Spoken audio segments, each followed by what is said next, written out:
measure the ground. What happens when it comes to, say, sign off on sites? Like traditionally in road jobs, you still be going out putting pins in the side of the road, concrete around roads, and it's a really labour intensive checking mechanism even. I mean, is there any word or any news these days about changing from that old archaic method into maybe relying on the data that's picked up, whether it be from drones or from GPS? Yeah. Well, I suppose you got to trust the data then, haven't you? So, yeah, I don't know. Yeah. I know a little bit about the machine control. So, like, obviously, you can put the design onto the machine, and you can work towards that or any strata below it.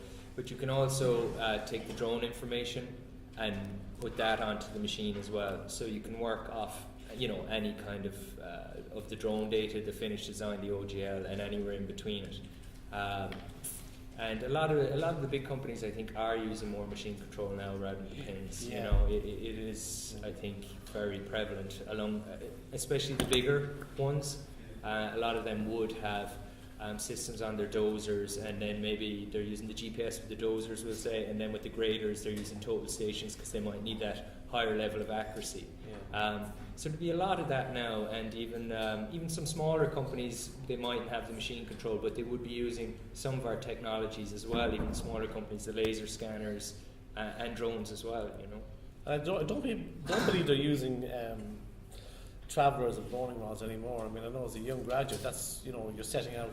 You're I'm thinking from when it goes back to the local authorities, maybe signing off on it or whatever the department to have. Yeah.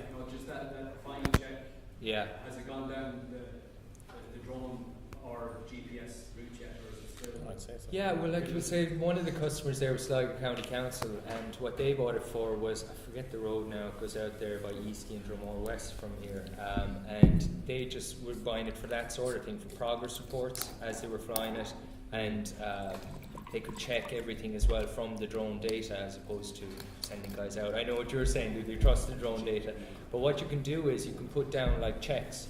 So if I just went out with my GPS kit and I had some spray paint and I put down a big cross, I can measure that in my GPS, and I can use those checkpoints then to check the quality of the drone data as well. So there are ways to kind of validate the data you're getting back.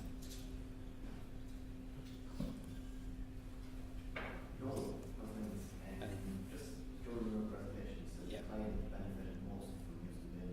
Just wondering what sense for cost, how accurately, time scale. Everything, I suppose, the product they get at the end as well, and to be able to take that data and use it, which I suppose isn't. More like their aftercare. Yeah, and it's also a lot more accurate. You iron out a lot more issues before you go on site. So therefore, as designers we would design it, and then contractors would build it. But technically, we should have a lot more stuff sorted out before we give it to the contractor. So therefore, they're getting a better product. Clash detection, they say 10%. That's what they say.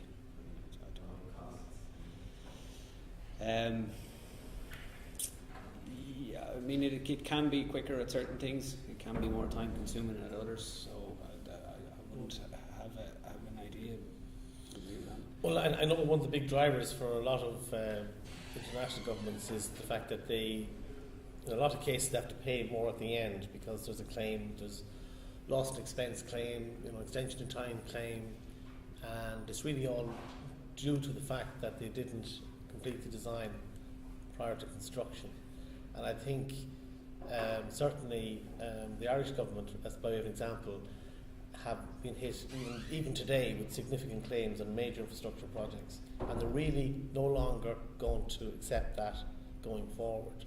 They want to make sure that the project is correctly designed, that everything below ground, as far as possible, is determined and mapped, so that when they go to site, they have a certainty of cost, because at the moment they don't. And ultimately, the taxpayer pays for those errors. So I think that's the real, this idea of reducing the cost by 20%. It is possible if you construct off-site, and if you fully design prior to construction, and if you use the right procurement system, you know, in theory it is possible to do that.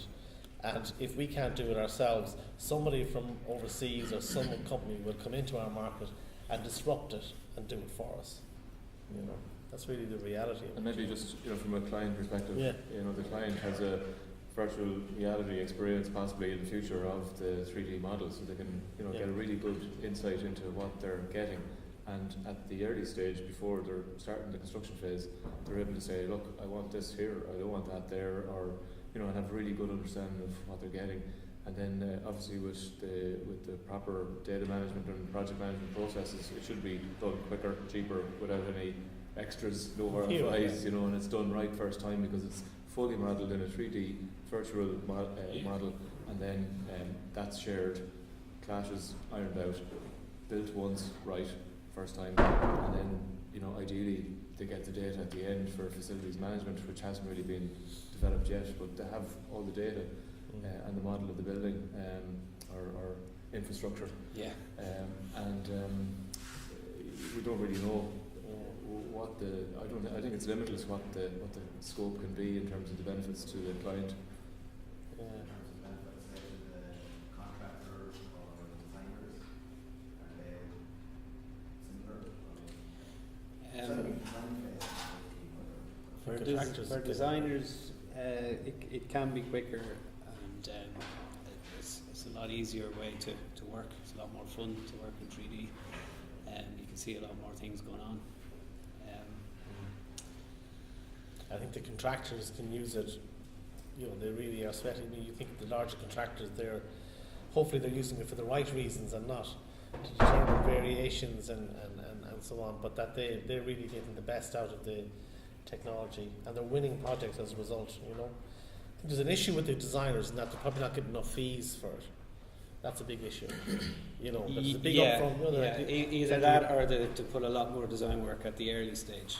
Right. Yeah, a lot more time and effort goes into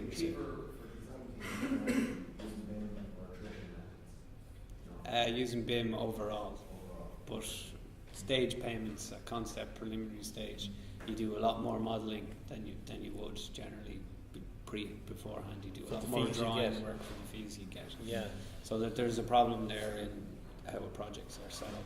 And maybe just, you know, like any change, it's going to be a cost for the first couple of projects because of the learning curve of all the staff to use it, ironing out all the issues for the first couple of projects, and then they're going to start getting a gain, but that gain is for every future project thereafter. And if a project is a design build contract, you know, you have better synergy between the design phase and construction phase, so the same model is being handed over and they get, you know, really good benefits out of it. But there is examples locally of contractors using BIM effectively and they're taking 2D models and creating 3D to eliminate clashes in the field and to facilitate prefabrication.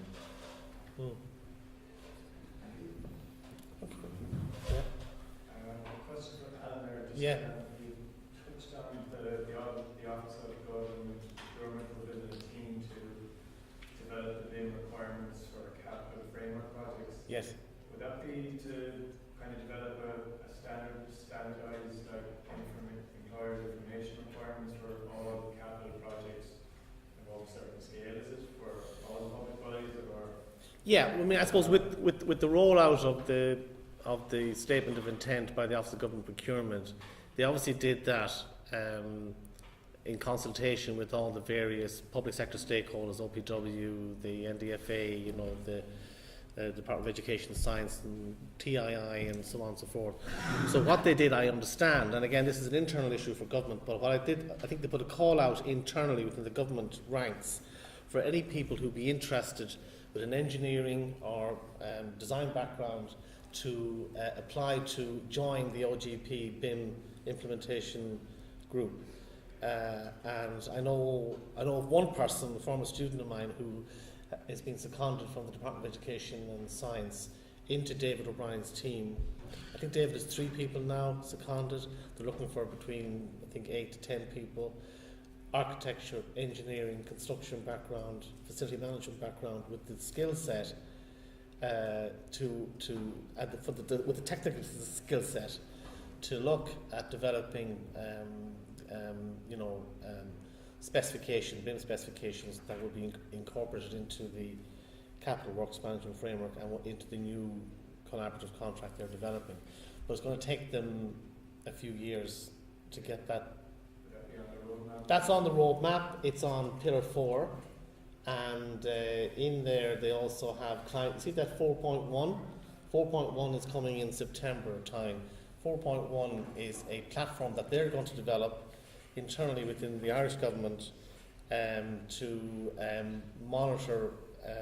They have this thing called demonstration projects where they're going to roll out the BIM on a number of pilot projects and then monitor their performance. Now, I'm not sure whether that's going to be available for the public consumption, but they are going to. They have to get their own act in order, But I think they will, and there's funding being made available to them to do that. So to get ready for the requirement to receive BIM information in I think it's called B5 in 2019, they're going to have a team there because they're going to have to consume the information, and then they're going to have to assess it. Yeah, they need to be able to. Yeah. So there's lots of tech in all those actions. There's a number of tools being developed as well, and I think they're going to have to fund all of that, but they're also going to have to fund someone to manage the whole plan, going forward, Will there be a rollout then onto each government body from that as well for training? Yeah, well, you've seen what they didn't want to do is to go for this blanket mandate, level 2. And actually, it was a very clever move by the UK, I thought. Put out the date 4 or 5 years ahead and let everyone run to that, and let the supply chain work out how they're going to get to that end line. But actually, the UK BIM mandate is very restrictive. It's only capital funded projects.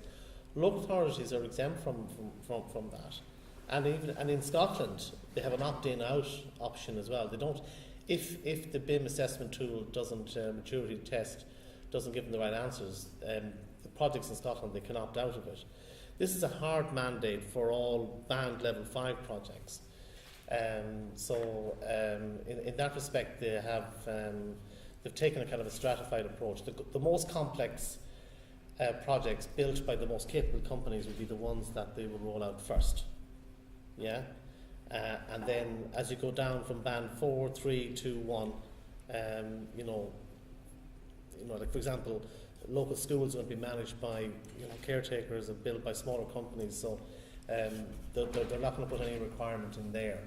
So they're taking a kind of a cautious approach to it, So we wait and see. Yeah. Okay. I have a question for Noel, just on it's a more practical question. Yeah. On your Bahrain project, Mm-hmm. the amount of scale of it was very staggering. Yeah. I was just wondering for your methodology of adding, I think it was 5,000 manholes or 8,000. Yeah. 3,000 euros. Yeah. A lot of manholes, a lot of pipes. Exactly, and that infrastructure was very detailed. I Yeah. just wonder on your methodology for finding the clash detection between all of those systems. Yeah. How was that done? Was the whole system basically designed and then start checking all yeah. phases? Or? Yeah, we would have designed the island was divided up into 22 assets, so we would have designed each asset. We got lucky with the foul network. They wanted a deep gravity sewer network, so the actual sewer leaving the site was 17 metres deep. So that didn't clash with anything. So that was one when they decided upon that. The storm clashed with everything, so basically everything had to go around the storm. So your water mains and everything had to go around that. The storm networks were large pipelines at very low cover, so everything had to go underneath that. So the storm network was the one you had to avoid. But we would have designed it first, yeah. But the foul and the storm didn't clash, so they were the two big ones. So that was. You say you wouldn't be able to do it in a 2D environment? Well, You'd have difficulty. it's a lot of pipes and a lot of yeah. I mean, you could do it, but visually trying to You're always going to generate long sections. I was kind of Yeah. trying to push that, even for construction purposes. And People want to see a long You section. know, with say clean in your business now, when you're doing a design like that, do you extract the quantities and get the contractors to price it, or do you get the quantity surveyors to do that? The QSs would do it, yeah. Okay. So within civil, we would just give them a list of the manholes and the pipelines and the length of Yeah. pipe and so on in spreadsheets. Yeah, but there is some talk about QS being made redundant. You know, Yeah. through technology. No. I don't believe it No. myself, No. but you know that machines will tell us what we need Yeah. quantity wise. Yeah. Interesting.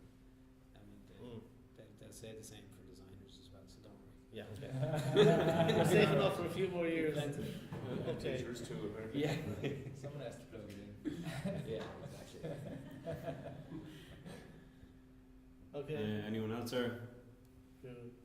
Very good. Well, I'd like to thank all the Thank you, speakers Gary. and so. Right, and thank you. Yeah. Thank you. I really enjoyed it actually. Thank you, Gary.